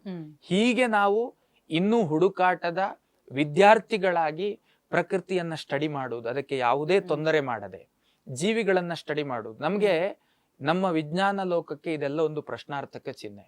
ಈ ವಿಜ್ಞಾನ ಲೋಕ ಇದಕ್ಕೇನು ಉತ್ತರವನ್ನ ಕೊಡಬಹುದು? ಉತ್ತರ ಇರೋದಿಲ್ಲ. ಆದ್ರೆ ಧಾರ್ಮಿಕ ಜಗತ್ತು ಇದಕ್ಕೆ ಉತ್ತರವನ್ನ ಕೊಡ್ತದೆ. ಇದೊಂದು ಪಾರಮಾರ್ಥಿಕ. ನಮ್ಮ ಜ್ಞಾನದಲ್ಲಿ ಇಲ್ಲದೆ ಇರುವುದೇ ಈ ಪ್ರಕೃತಿಯಲ್ಲಿ ಬಹಳಷ್ಟು ಇರುವಂತಹದ್ದು ಹೇಳುವಂತಹದ್ದು ನಮ್ಮ ಅರಿವಿಗೆ ಬರಬೇಕು ಅನ್ನುವುದೇ ಇದರ ಉತ್ತರ. ಈ ತರದ ಪ್ರಕೃತಿ ತನ್ನ ರಹಸ್ಯವನ್ನ ಆಗೊಮ್ಮೆ ಈಗೊಮ್ಮೆ ಯಾಕೆ ಪ್ರಕಟಿಸುತ್ತೆ ಕೇಳಿದ್ರೆ, ನೀವುಗಳು ನಿಮ್ಮ ಬುದ್ಧಿ, ನಿಮ್ಮ ಜ್ಞಾನ ಬಹಳ ಸಣ್ಣದಾದದ್ದು, ನನ್ನ ಒಡಲಲ್ಲಿರುವಂತಹ ಜ್ಞಾನವೇ ಬೃಹತ್ ಆಗಿರುವಂತಹದ್ದು, ನನ್ನ ಮುಂದೆ ನೀನು ಶರಣಾಗತಿ ಆಗಲೇಬೇಕು. ಪ್ರಕೃತಿ ಅಂತ ಹೇಳ್ತಾ ಇದ್ದೇನಂತಂದ್ರೆ ಅದನ್ನ ನಾನು ವಿರಾಟ್ ಸ್ವರೂಪನಾಗಿರ್ತಕ್ಕಂಥ ಭಗವಂತನ ವಿಷಯವನ್ನ ಹೇಳ್ತಾ ಇದ್ದೇನೆ. ಹಾಗಾಗಿ ಭಗವಂತನ ಮುಂದೆ ನಾವುಗಳೆಲ್ಲ ಶರಣಾಗಬೇಕು, ಪ್ರಕೃತಿಯ ಮುಂದೆ ನಾವುಗಳೆಲ್ಲ ಶರಣಾಗಬೇಕು. ಹಾಗಾಗಿ ನಮಗೆ ಈ ರಹಸ್ಯಗಳು ನಮ್ಮ ಅನುಭವಕ್ಕೆ ಮಾತ್ರ ಬರ್ತದೆ, ನಮ್ಮ ಜ್ಞಾನಕ್ಕೆ ಬರೋದಿಲ್ಲ ಅಂತ ಹೇಳುವಂತಹದ್ದನ್ನ ನಾವು ತಿಳ್ಕೊಳ್ಬೇಕು. ಇನ್ನೊಂದು ವೈಜ್ಞಾನಿಕವಾದಂತಹ ಕಾರಣವನ್ನ ಕೊಡ್ತಾ ಹೋಗ್ತೇನೆ. ಯಾವ ಯಾವ ಗ್ರಹಗಳು ಖಗೋಳದಲ್ಲಿ ಯಾವ ರಾಶಿಗಳಲ್ಲಿದ್ದಾಗ ಈ ಕುಂಭಮೇಳಗಳನ್ನ ಆಚರಿಸಲಾಗತ್ತೆ, ಎಲ್ಲಿ ಆಚರಿಸಲಾಗತ್ತೆ ಅಂತ. ಯಾಕೆಂತಂದ್ರೆ ಬಹಳಷ್ಟು ಬಾರಿ ಈ ಪಂಚಭೂತಗಳು ಅಂತ ಹೇಳುವಂತಹದ್ದು ಪ್ರಕೃತಿಯ ಒಂದು ಉಚ್ಛ್ರಾಯವಾದಂತಹ 5 ತತ್ವಗಳು, ಪೃಥಿವಿ, ಅಪು, ತೇಜೋ, ವಾಯು, ಆಕಾಶ ಹೇಳುವಂತಹದ್ದು ಪಂಚಭೂತಗಳು. ಭೂಮಿ ಮತ್ತೆ ಗಾಳಿ ಮತ್ತೆ ನೀರು ಮತ್ತೆ ಬೆಳಕು, ಪೃಥ್ವಿ, ಅಪು, ತೇಜಸ್ಸು ಅಂತ ಬೆಳಕು, ಆಕಾಶ, 5 ತತ್ವಗಳು. ಈ 5 ತತ್ವಗಳು ಹೇಳುವಂತಹದ್ದೇನಿದೆ, ಇದರಲ್ಲಿ ಭಗವಂತನ ಸ್ವರೂಪವನ್ನ ಕಾಣುವಂತಹ ಒಂದು ಶ್ರೇಷ್ಠವಾದಂತಹ ಚಿಂತನೆ ನಮ್ಮ ಭಾರತೀಯ ಶಾಸ್ತ್ರ ಪರಂಪರೆಯಲ್ಲಿ ಬಂದಿರುವುದು, ಮತ್ತೆ ಭಾರತೀಯ ಜೀವನ ಕ್ರಮದಲ್ಲಿ ಬಂದಿರುವಂತಹದ್ದು. ಈ ಪಂಚಭೂತಗಳೇನಿದ್ದಾವೆ, ಸೂರ್ಯ ರಶ್ಮಿ ಈ 4 ಭೂತಗಳಿಗೆ ಇಲ್ಲದೆ ಇದ್ರೆ ಈ 4 ಭೂತಗಳು ನಿಷ್ಕ್ರಿಯ, ಒಂದಕ್ಕೊಂದು ಕನೆಕ್ಟಿವಿಟಿ ಇರುವಂತಹದ್ದು. ಖಗೋಳದಲ್ಲಿ ನಡೆಯುವಂತಹ ವಿದ್ಯಮಾನ ಅದು ನೇರವಾಗಿ ಪ್ರಕೃತಿಯ ಮೇಲೆ ಪರಿಣಾಮಕಾರಿ. ಪ್ರಕೃತಿಯ ಒಳಗಿರಬಹುದಾದಂತಹ ಸಸ್ಯ ರಾಶಿಗಳಾಗಲಿ ಜೀವ ಸಂಕುಲಗಳಾಗಲಿ ಇದು ಖಗೋಳದಲ್ಲಿರುವಂತಹ ವಿದ್ಯಮಾನಕ್ಕೆ ಅನುಗುಣವಾಗಿ ಇವುಗಳ ಜೀವನ ಕ್ರಮಗಳು ಹೇಳುವಂತಹದ್ದು ಕಾಲಾನ್ವಯವಾದಂತಹ ಬದಲಿಸುವಿಕೆ ಹೇಳುವಂತಹದ್ದು ಕಂಡುಕೊಳ್ಳುತ್ತದೆ. ಉದಾಹರಣೆಗೆ ಚಳಿಗಾಲ ಬಂದಾಗ ನಾವುಗಳು ನಮ್ಮನ್ನ ಚಳಿಯಿಂದ ರಕ್ಷಣೆ ಮಾಡಿಕೊಳ್ಳಿಕ್ಕೆ ಬೇಕಾದದ್ದನ್ನ ನಾವು ತಯಾರು ಮಾಡಿಕೊಳ್ಳುತ್ತೇವೆ. ಇನ್ನು ವೈಶಾಖ ಮಾಸ ಬಂತು ಅಂತ ಇಟ್ಕೊಳ್ಳಿ, ಸೆಕೆ ಬಂತು, ಇದು ಖಗೋಳದ ವಿದ್ಯಮಾನದಿಂದ ಇಲ್ಲಿ ನಮಗಾಗುವಂತಹ ಪರಿಣಾಮ. ಹಾಗಾಗಿ ಜ್ಯೋತಿಷಾಸ್ತ್ರವನ್ನ ನಂಬದೇ ಇರುವಂತವರಿಗೆ ಈ ಸೂರ್ಯ ಚಂದ್ರರು ನಮ್ಮ ಮೇಲೆ ಪರಿಣಾಮಕಾರಿ ಅಂತ ಒಪ್ಪಿಕೊಂಡ್ರೆ ಸಾಕಾಗ್ತದೆ. ಇನ್ನುಳಿದಂತಹ ಗ್ರಹಗಳೆಲ್ಲರೂ ನಮ್ಮ ಮೇಲೆ ಪರಿಣಾಮಕಾರಿ ಅಂತ ನಾವು ಒಪ್ಪಿಕೊಳ್ಳಲೇಬೇಕಾಗ್ತದೆ. ಈ ನೆಲೆಯಲ್ಲಿ ಯಾವಾಗ ಹರಿದ್ವಾರದಲ್ಲಿ ಕುಂಭಮೇಳ ನಡೀತದೆ ಅಂತ ನಾವು ಗಣನೆ ಮಾಡ್ಲಿಕ್ಕೆ ಹೊರಟ್ರೆ, ಗುರುಗ್ರಹ ಕುಂಭರಾಶಿಯಲ್ಲಿದ್ದಾಗ, ರವಿಗ್ರಹ ಮೇಷರಾಶಿಯಲ್ಲಿದ್ದಾಗ ಹರಿದ್ವಾರದಲ್ಲಿ ಕುಂಭಮೇಳದ ಆಯೋಜನೆ ಹೇಳುವಂತಹದ್ದು ಆಗುತ್ತದೆ. ಇನ್ನು ಗುರುಗ್ರಹ ವೃಷಭ ರಾಶಿಯಲ್ಲಿ, ರವಿಗ್ರಹ ಮಕರ ರಾಶಿಯಲ್ಲಿದ್ದಾಗ ಪ್ರಯಾಗರಾಜಲ್ಲಿ ಈಗ ಏನು ಕುಂಭಮೇಳ ಆರಂಭ ಆಗಿದೆ ಅಲ್ಲಿ ಆಗುವಂತಹದ್ದು. ಗುರುಗ್ರಹ ಸಿಂಹದಲ್ಲಿ, ರವಿಗ್ರಹನೂ ಕೂಡ ಸಿಂಹ ರಾಶಿಯಲ್ಲಿದ್ದಾಗ ನಾಸಿಕಲ್ಲಿ ಕುಂಭಮೇಳ ಆಯೋಜನೆ ಆಗ್ತದೆ. ಇನ್ನು ಮೇಷರಾಶಿಯ ರವಿ ಸೂರ್ಯನನ್ನ ಕನೆಕ್ಟ್ ಆಗುವಂತಹ ಕಾಲಘಟ್ಟದಲ್ಲಿ ಉಜ್ಜಯಿನಿಯಲ್ಲಿ ಕುಂಭಮೇಳ, ಮಹಾಕಾಳೇಶ್ವರ ಇದ್ದಾನಲ್ಲ ಅಲ್ಲಿ ಕುಂಭಮೇಳ ಆಯೋಜನೆ ಆಗುವಂತಹದ್ದು ಅಂತ. ಅಂತಂದ್ರೆ ಖಗೋಳದಲ್ಲಿರಬಹುದಾದಂತಹ ಸ್ಥಿತಿಗತಿಗಳಿಗೆ ಅನುಗುಣವಾಗಿ ಈ ಪ್ರದೇಶದಲ್ಲಿ ಕುಂಭಮೇಳವನ್ನ ಆಯೋಜನೆ ಮಾಡಿದ್ದೇ ಹೌದಾದ್ರೆ ಆ ಕುಂಭಮೇಳಕ್ಕೆ ಒಂದು ವಿಶೇಷವಾದಂತಹ ಅಧ್ಯಾತ್ಮ ಚೈತನ್ಯ ಹೇಳುವಂತಹದ್ದು ಬರ್ತದೆ ಅಂತ. ಈಗ ನಾವು ನಮ್ಮನ್ನೇ ನಾವು ಫೀಲ್ ಮಾಡೋಣ. ಬೆಂಗಳೂರಿನಲ್ಲಿ ಒಂದು 2-3 ದಿನ ಸೈಕ್ಲೋನ್ ಎಫೆಕ್ಟ್ ಇಂದಾಗಿ ಸೂರ್ಯ ಬರ್ಲಿಲ್ಲ ಅಂತ ಇಟ್ಕೊಳ್ಳಿ. ಆಗ ನಮ್ಮ ಮಾನಸಿಕತೆ ಹೇಗಿರ್ತದೆ ಅಂತ ನಾವು ನಮ್ಮನ್ನ ನಾವು ಅಬ್ಸರ್ವ್ ಮಾಡಿದ್ರೆ, ಯಾರು ವೆರಿ ಲೇಜಿ ಮೋಡ್, ನಾವು ತುಂಬಾ ಏನು ಸೋಂಬೇರಿಯ ಮಾನಸಿಕತೆ ಅಂತ ಹೇಳ್ಬೋದು. ಅಂತಹ ಮಾನಸಿಕತೆಯಲ್ಲಿ ನಾವಿರ್ತೇವೆ. ಯಾಕೆ? ಬಿಕಾಸ್ ಆಫ್ ಸೂರ್ಯನ ರಶ್ಮಿ ನಮ್ಮ ಮೇಲೆ ಇಲ್ಲ, ಇದೇ ಕಾರಣ. ಅದನ್ನು ಹೊರತುಪಡಿಸಿ ಇನ್ನೇನೂ ಕಾರಣ ಇಲ್ಲ. ಹ್ಮ್, ಹ್ಮ್, ಹಾಗಾಗಿ ಖಗೋಳದ ವಿದ್ಯಮಾನ ಅನ್ನುವಂಥದ್ದೇನಿದೆ ಹ್ಮ್, ಅದು ಭೂಮಿಯ ಒಂದು ಚೈತನ್ಯಕ್ಕೆ ಹ್ಮ್, ಬಹಳ ದೊಡ್ಡ ಕೊಡುಗೆ ಅದು. ಹ್ಮ್, ನೀವು ಯಾವುದೇ ವಿಷಯಕ್ಕೆ ಬನ್ನಿ, ಯಾವುದೇ ಜೀವಿಗಳಾಗಲಿ ಹ್ಮ್, ಅಥವಾ ಕ್ರಿಮಿಕೀಟಗಳಾಗಲಿ ಹ್ಮ್, ಅಥವಾ ಸಸ್ಯರಾಶಿ, ಕೆಲವೊಂದು ಗಿಡಗಳಿಗೆ ಹ್ಮ್. ತುಳಸಿ ಗಿಡ, ಹೌದು. ತುಳಸಿ ಗಿಡಕ್ಕೆ ಸೂರ್ಯನ ರಶ್ಮಿ ಇಲ್ಲ ಅಂತ ಇಟ್ಕೊಳ್ಳಿ. ಹ್ಮ್, ನೀವು ಮನೆಯೊಳಗಡೆ ಒಂದು ತುಳಸಿ ಗಿಡವನ್ನ ಪಾಟ್ ಅಲ್ಲಿ ಇಟ್ಟು ಚಂದ ಅದನ್ನ ಏನು ಚಿಕಿತ್ಸಾತ್ಮಕ ಮಾನಸಿಕತೆಯಿಂದ ಅದನ್ನ ಪ್ರೊಟೆಕ್ಟ್ ಮಾಡಿ ಹ್ಮ್. ಬೆಳಿಲಿ ನೋಡೋಣ, ಅದು ಬೆಳೆಯೋದಿಲ್ಲ. ಬೆಳೆಯಲ್ಲ. ಕಾರಣ ಏನು ಕೇಳಿದ್ರೆ ಖಗೋಳದ ರಶ್ಮಿ ಹೇಳುವಂತಹದ್ದು ಅದಕ್ಕೆ ಬೇಕು. ಹೀಗೆ ಖಗೋಳದ ರಶ್ಮಿ ಹೇಳುವಂತಹದ್ದು ಯಾವ ಗ್ರಹಗಳು ಯಾವ ರಾಶಿಯಲ್ಲಿದ್ದಾಗ ಹ್ಮ್, ಯಾವ ದೃಷ್ಟಿಯನ್ನ ಯಾವ ಕ್ಷೇತ್ರಕ್ಕೆ ಅದು ದೃಷ್ಟಿಸುತ್ತೋ ಹ್ಮ್, ಅದಕ್ಕೆ ಅನುಗುಣವಾಗಿ ಆ ಕ್ಷೇತ್ರದಲ್ಲಿ, ಆ ಭೂ ಪ್ರದೇಶದಲ್ಲಿ ಹ್ಮ್, ಇಂತಹ ಚಟುವಟಿಕೆಯನ್ನ ಮಾಡಿದರೆ ಹ್ಮ್, ಆ ಚಟುವಟಿಕೆ ಚೈತನ್ಯ ಪೂರ್ಣವಾದದ್ದು, ಧನಾತ್ಮಕ ಚೈತನ್ಯ. ಹ್ಮ್, ಆ ಧನಾತ್ಮಕ ಚೈತನ್ಯ ಪೂರ್ಣವಾದದ್ದು ಹೇಳುವಂತಹ ಒಂದು ವೈಜ್ಞಾನಿಕ ಹಿನ್ನೆಲೆಯನ್ನ ಇಟ್ಟುಕೊಂಡು ಇಂತಿಂತಹ ಕ್ಷೇತ್ರದಲ್ಲಿ ಈ ಕಾಲಘಟ್ಟದಲ್ಲಿ ಆಯೋಜನೆ ಆಗಬೇಕು. ಸುಮ್ಮನೆ 3 ವರ್ಷಕ್ಕೊಂದು ಜಾಗ ಅನ್ನುವ ತಾತ್ಪರ್ಯ ಅಲ್ಲ. ಹಾ, ಅಲ್ಲಿ ಹಾ, ಖಗೋಳದಲ್ಲಿ ಗ್ರಹಸ್ಥಿತಿಗಳನ್ನ ಅನುಕರಣೆ ಮಾಡಿಕೊಂಡು, ಕಂಡುಕೊಂಡು, ಗಣಿತ ಮಾಡಿಕೊಂಡು ಹ್ಮ್, ಆ ಗ್ರಹಸ್ಥಿತಿಗೆ ಅನುಗುಣವಾಗಿ ಈ ಪ್ರದೇಶದಲ್ಲಿ ಕುಂಭಮೇಳವನ್ನ ಆಯೋಜನೆ ಮಾಡಿದ್ರೆ ಹ್ಮ್, ಅಲ್ಲಿನ ಗ್ರಹಸ್ಥಿತಿಯ ಪ್ರಭಾವ, ದೃಷ್ಟಿಸುವಿಕೆ ಏನಿದೆ ಇಲ್ಲಿಗೆ ಬಿದ್ದು ಹ್ಮ್, ಇಲ್ಲಿ ನಡೆಯುವಂತಹ ಧಾರ್ಮಿಕ ಉತ್ಸವ ಏನಿದೆ ಅದು ಚೈತನ್ಯ ಪೂರ್ಣವಾಗಿ, ಯಾವುದೇ ದುರಂತಗಳು ನಡೆಯದಂತೆ ಹ್ಮ್, ಅದು ಚೈತನ್ಯ ಪೂರ್ಣವಾಗಿ ನಡಿಲಿಕ್ಕೆ ಸಾಧ್ಯ ಅಂತ ಹೇಳುವಂತಹ ಒಂದು ವೈಜ್ಞಾನಿಕ ಹಿನ್ನೆಲೆ. ಹ್ಮ್. ಹಾಗಾಗಿ ನಾವು ಕುಂಭಮೇಳವನ್ನ ಕೇವಲ ಧಾರ್ಮಿಕ ಉತ್ಸವ ಅಥವಾ ಕೇವಲ ಏನೋ ಒಂದು ನೀರಿನಲ್ಲಿ ಹೋಗಿ ಸ್ನಾನ ಮಾಡಿ ಬರುದು, ಯಾವುದೋ ಒಂದು ನದಿಯಲ್ಲಿ ಹೋಗಿ ಸ್ನಾನ ಮಾಡಿ ಬರುದು, ಹ್ಮ್. ಮೂರ್ಖತನದ ಕೆಲವೊಮ್ಮೆ ಇದಕ್ಕೊಂದು ಬರ್ತದೆ ಈ ತರ. ಹೌದು, ಇಷ್ಟೊಂದು ಹೌದು. ದೊಡ್ಡ ಮಟ್ಟದಲ್ಲಿ ಉತ್ಸವ ಆಯೋಜನೆ ಆಗ್ತದೆ, ಅಲ್ಲೇನೋ ಒಂದಷ್ಟು ದುರಂತ, ಸಣ್ಣದ ದೊಡ್ಡ ಆಯೋಜನೆಯಲ್ಲಿ ಸಣ್ಣ ವ್ಯತ್ಯಾಸಗಳಾಗ್ತದೆ. ಆಗುತ್ತೆ. ನಮ್ಮ ಮನೆಯಲ್ಲಿ 50 ಜನ ಗೆಸ್ಟ್ ಅನ್ನ ಕರೆದು ಒಂದು ಊಟ ಹಾಕ್ತೇವೆ ಅಂತ ಬಂದಾಗ ಅಲ್ಲಿಯೇ ಎಡವಟ್ಟಾಗ್ತದೆ ಅಂತಂದ್ರೆ ಇಷ್ಟು ದೊಡ್ಡ ವ್ಯವಸ್ಥೆಯಲ್ಲಿ ಸಣ್ಣ ತಪ್ಪು ಒಪ್ಪುಗಳು, ಟೆಕ್ನಿಕಲ್ ಎರರ್ ಆಗೋದು ಸಹಜ. ಅದೇನು ದೊಡ್ಡ ವಿಷಯ ಅಲ್ಲ, ಅದು ಸಹಜ. ಹ್ಮ್, ಮತ್ತೊಂದು ನಾವು ಥಿಂಕ್ ಮಾಡಬೇಕು. ಹ್ಮ್, ನನಗೆ ಒಂದು ಬೇಸರದ ವಿಷಯ ಉಂಟು. ಹ್ಮ್. ಒಂದು 10-15 ದಿವಸದ ಹಿಂದೆ ವೈಕುಂಠ ಏಕಾದಶಿಯ ಪೂರ್ವಭಾವಿಯಾಗಿ ಹೌದು. ತಿರುಪತಿಯಲ್ಲಿ ಒಂದು ದುರ್ಘಟನೆಯನ್ನ ನಾವು ಗಮನಿಸಿದೆವು. ನಾವು 1000 ಸ್ಕ್ವೇರ್ ಫೀಟ್ ಜಾಗದಲ್ಲಿ 1000 ಜನರನ್ನ ತಂದು ತುಂಬುತ್ತೇವೆ ಅಂತ ನಿರ್ಣಯ ಮಾಡಿದ್ರೆ ಅದು ಎಂತ ಬಾಲಿಶತನವಾದ ವ್ಯವಹಾರ ಅಂತ ಆಗ್ತದೆ ಅಂತ ನಾವುಗಳು ಅರ್ಥ ಮಾಡ್ಕೊಳ್ಬೇಕು. ವಿದ್ಯಾವಂತರಾಗಿ ನಾವು ತಿರುಪತಿಯ ಕ್ಷೇತ್ರದಲ್ಲಿ ಒಂದು ದಿನಕ್ಕೆ 30,000-60,000 ಜನ ಭಕ್ತರಿಗೆ ಅವಕಾಶ ಮಾಡೋದು ಕಷ್ಟಕರ. ಹ್ಮ್, ವೈಕುಂಠ ಏಕಾದಶಿಯ ದಿವಸ 1.5 ಲಕ್ಷಕ್ಕೆ ಆಯೋಜನೆಗಳು ಸರಿ ಇದೆ, ಹ್ಮ್, ಅದನ್ನ ಒಂದು ಕಷ್ಟಪಟ್ಟು ಮ್ಯಾನೇಜ್ ಮಾಡಬಹುದು. 7 ಲಕ್ಷ ಜನ ಬಂದ್ರೆ ನಾವು ಹೋಗಿ ವ್ಯವಸ್ಥೆ ಇಲ್ಲ ಅಂತ ಬ್ಲೇಮ್ ಮಾಡೋರು ನಾವೇ, ದುರಂತಗಳು ಸಂಭವಿಸಿದಾಗ ಬ್ಲೇಮ್ ಮಾಡೋರು ನಾವೇ. ಹಾಗಾಗಿ ನಾವುಗಳೇ ಸಮಸ್ಯೆಯನ್ನ ಕ್ರಿಯೇಟ್ ಮಾಡಿ ನಾವುಗಳೇ ಅಲ್ಲಿನ ಬಗ್ಗೆ ನೆಗೆಟಿವ್ ಆಗಿ ಮಾತಾಡಿದ್ರೆ ಅದು ನಮ್ಮ ಬುದ್ಧಿಯ ಕೊರತೆ ಆಗಿಬಿಡ್ತದೆ. ಹಾಗಾಗಿ ಕುಂಭಮೇಳಕ್ಕೆ ಹೋಗುವಂತಹ ಭಕ್ತ ಸಮುದಾಯಕ್ಕೆ ನನ್ನದೊಂದು ವಿಜ್ಞಾಪನೆ, ನಿಮ್ಮ ಎಚ್ಚರಿಕೆ, ನಿಮ್ಮ ಜಾಗ್ರತೆ ನೀವು ಇಟ್ಕೊಳ್ಳಿ. ಹಾಗೆ ಬ್ಲೈಂಡ್ ಆಗಿ ಜರ್ನಿ ಮಾಡುವಂತಹ ಮನಸ್ಥಿತಿಯನ್ನ ಹೊಂದಬೇಡಿ. ಎಲ್ಲರೂ ಹೋಗ್ತಾರಲ್ಲ ಅಂತ ಹೇಳುವ ಮನಸ್ಥಿತಿಯಿಂದಲೂ ಹೊರಡಬೇಡಿ. ನಿಮಗೊಂದು ಅದರ ಬಗ್ಗೆ ಗೌರವ, ಅದರ ಬಗ್ಗೆ ಒಂದು ಭಕ್ತಿ, ಮತ್ತೊಂದು ಶರಣಾಗತಿ, ಈ ಭಾವಗಳಿದ್ದು ನೀವು ಹೋಗಿ. ಅದಕ್ಕೊಂದು ಪುಣ್ಯ ಖಂಡಿತವಾಗ್ಲೂ ಇದ್ದೇ ಇದೆ. ಮತ್ತೆ ನಮ್ಮ ಬದುಕಿನಲ್ಲಿ, ನಮ್ಮ ಪ್ರಾಪ್ತಿಯಲ್ಲಿ ನಮಗೆ ಏನು ಪ್ರಾಪ್ತಿಯಾಗಬೇಕು ಅದೇ ಆಗೋದು ಅನ್ನುವಂಥದ್ದು ಫೈನಲ್ ಡಿಸೈಡ್ ಫ್ಯಾಕ್ಟರ್ ಆಗಿ ಮೈಂಡ್ ಅಲ್ಲಿ ಇಟ್ಕೊಳ್ಳಿ. ಇದು ಆಗ್ಲಿಲ್ಲ ಅಂತ ದುಃಖವೂ ಬೇಕಾಗಿಲ್ಲ, ಆಗಿದೆ ಅಂತ ತುಂಬಾ ಸಂತೋಷವೂ ಬೇಕಾಗಿಲ್ಲ. ಒಂದು ಬ್ಯಾಲೆನ್ಸ್ಡ್ ಮಾನಸಿಕತೆಯಿಂದ ಇರುವಂತಹದ್ದು ತುಂಬಾ ಅವಶ್ಯಕ. ದೇವರನ್ನ ನೀವು ಇರುವಲ್ಲಿಯೇ ಧ್ಯಾನಿಸಬಹುದು, ಮೋಕ್ಷವನ್ನ ನೀವು ಇರುವಲ್ಲಿಯೇ ಸಂಪಾದಿಸಿಕೊಳ್ಳಿಕ್ಕೂ ಅವಕಾಶ ಇದೆ. ಇದು ವೇದಾಂತದ ಮಾತನ್ನ ನಾನು ಹೇಳ್ತೇನೆ. ಹಾಗಂತ ಇಲ್ಲಿ ನಡೆಯುವಂತ ಆಚರಣೆಗೆ ಯಾವುದೇ ವ್ಯಾಲ್ಯೂ ಇಲ್ಲ ಅಂತ ಹೇಳ್ತಾ ಇರುವುದಲ್ಲ. ಇದೊಂದು ನಮ್ಮ ಜರ್ನಿಯ ದಾರಿ ಆಗಿರ್ತದೆ. ಅಂದ್ರೆ ನಾವು ಎಲ್ಲಿಗೆ, ನಮ್ಮ ಡೆಸ್ಟಿನೇಷನ್ ಯಾವುದಿದೆ ಆ ಡೆಸ್ಟಿನೇಷನ್ ರೀಚ್ ಆಗ್ಲಿಕ್ಕೆ 10 ದಾರಿಗಳನ್ನ ನಾವು ಚಾಯ್ಸ್ ಮಾಡಬಹುದು. ಇದು ಕೂಡ ಒಂದು ದಾರಿ ಅನ್ನುವಂತಹದ್ದನ್ನ ನಮಗೆ ಶಾಸ್ತ್ರಗಳು ಹೇಳಿದ್ದಾವೆ. ಹಾಗಾಗಿ ಭಾಗವಹಿಸುವುದು ಅಪರಾಧ ಅಲ್ಲ, ಭಾಗವಹಿಸುವಲ್ಲಿ ನಮ್ಮ ಮಾನಸಿಕತೆ ತುಂಬಾ ಇಂಪಾರ್ಟೆಂಟ್. ಅಲ್ಲಿ ಶ್ರದ್ಧೆ ಮತ್ತೆ ಭಕ್ತಿಯಿಂದ ಕೂಡಿರುವಂತ ಮನಸ್ಥಿತಿ ಇರಬೇಕು. ಹೋದಾಗ ನಿಮ್ಮ ಎಚ್ಚರಿಕೆಯನ್ನ ನೀವು ಇಟ್ಟುಕೊಂಡು ಹೋಗಿ ಅಂತ ಹೇಳುವುದಷ್ಟೇ ನನ್ನ ಮಾತು, ಅಭಿಪ್ರಾಯ. ಕಾರಣ ಇಷ್ಟೇ, ಯಾವುದೋ ಒಂದು ತೊಂದರೆಗಳಾಗಿ ಆಮೇಲೆ ಇಷ್ಟು ದೊಡ್ಡ ಉತ್ಸವಕ್ಕೆ ಕಪ್ಪು ಚುಕ್ಕೆ ತರುವಂತಹ ಕೆಲಸ ನಮ್ಮಗಳ ಕೈಯಿಂದ ಆಗದೇ ಇರಲಿ ಅನ್ನುವಂತ ಒಂದು ಮುಂಜಾಗ್ರತಾ ಭಾವನೆ ನಮ್ಮಲ್ಲಿ ಇರುವುದು ಬಹಳ ಸೂಕ್ತ ಅಂತ. ಇಷ್ಟೆಲ್ಲ ವೈಜ್ಞಾನಿಕತೆಯ ಹಿನ್ನೆಲೆ, ಮತ್ತೆ ಇತಿಹಾಸದ ಹಿನ್ನೆಲೆ, ಹ್ಮ್. ಮತ್ತೆ ಪುರಾಣಗಳ ಹಿನ್ನೆಲೆ, ಹ್ಮ್. ಮತ್ತೆ ಮೋಕ್ಷ ಸಿದ್ಧಿಯ ಫಲ, ಮತ್ತೆ ನಮ್ಮ ಪಿತೃಗಳಿಗೆ ಮೋಕ್ಷವನ್ನ ಕೊಡಿಸಬಹುದಾದಂತ ಒಂದು ದಾರಿ.